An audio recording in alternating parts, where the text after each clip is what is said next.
भारतवर्ष के यशस्वी प्रधानमंत्री आदरणीय श्री नरेंद्र मोदी जी ने 15 अगस्त 2025 को स्वतंत्रता दिवस के अवसर पर लाल किले से अपने संबोधन में देश की जनता को दीपावली से पहले त्योहारों का तोहफा देने का वायदा किया था। उन्होंने घोषणा की थी कि जीएसटी की दरों में कमी लाकर हम आम आदमी को लाभान्वित करेंगे। उन्हीं की घोषणा के अनुरूप 20 दिन के अंदर ही हमारी केंद्रीय वित्त मंत्री श्रीमती निर्मला सीतारमण जी की अध्यक्षता में हुई जीएसटी काउंसिल की मीटिंग में उन जीएसटी सुधारों को अंतिम रूप दिया गया, जिसके अंतर्गत जो 4 स्लैब जीएसटी के अंतर्गत थे 5%, 12%, 18% और 28%, उनमें से 2 स्लैब 12% और 28% के स्लैब समाप्त कर दिए गए। अब सिर्फ 5% और 18% के ही स्लैब रहेंगे, जिसके कारण आम आदमी के उपयोग की वस्तुओं की कीमतों में भारी कमी आने वाली है। यही नहीं, अनेक वस्तुओं को टैक्स फ्री भी कर दिया गया है, जिससे और ज़्यादा लाभ आम आदमी को होने वाला है। उदाहरण के तौर पर अगर हम देखें तो दूध और दूध से होने वाले उत्पाद, चाहे वो दही है, चाहे वो मिठाइयाँ हैं, उन पर जीएसटी नहीं लगेगी, कोई कर नहीं लगेगा। आटा, चावल आदि पर से भी टैक्स समाप्त कर दिया गया है, जिससे आम आदमी की रोज की जरूरतमंद चीजें बहुत ही सस्ती हो जाएंगी और उनको इसका लाभ मिलने वाला है।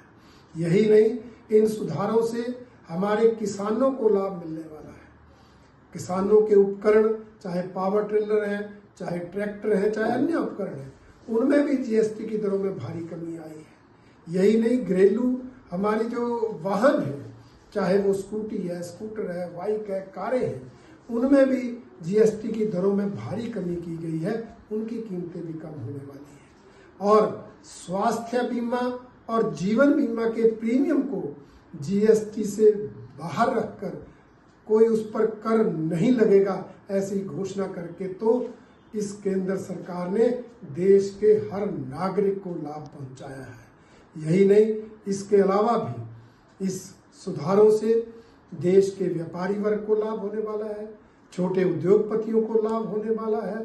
कुल मिलाकर इससे जहां देश के हर नागरिक को लाभ मिलेगा, वहीं इससे देश की अर्थव्यवस्था भी मजबूत होगी।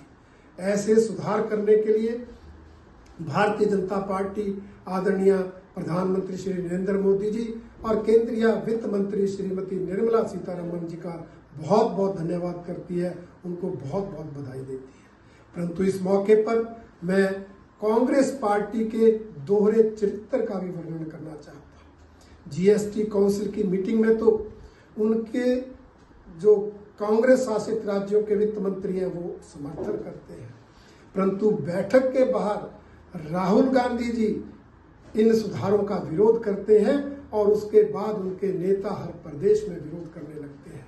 हिमाचल प्रदेश के उद्योग मंत्री श्री हर्षवर्धन चौहान ने भी इन जीएसटी सुधारों का विरोध करके कांग्रेस का जन विरोधी चेहरा उजागर किया है। उनका कहना कि इससे हिमाचल प्रदेश के राजस्व को नुकसान होगा। वो ये नहीं जानते कि इससे हिमाचल का हर नागरिक लाभान्वित होगा, उन हर आदमी को उसका लाभ मिलने वाला है, क्योंकि कांग्रेस की सरकार ने अपने समय में कोई जनहित का निर्णय नहीं लिया, अनेक जन विरोधी निर्णय लेकर प्रदेश के हर नागरिक पर आर्थिक बोझ डालने का काम किया। इसलिए वो इस जनहित के निर्णय को पचा ही नहीं पा रहे हैं।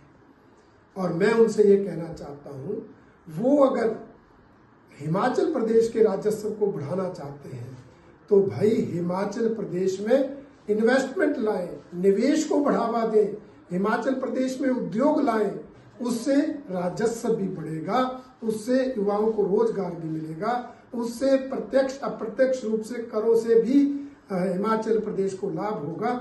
इसलिए जो करने का काम है उसको करें, इस तरह बेवजह आलोचना करके जनता के बीच हास्य का पात्र न बने।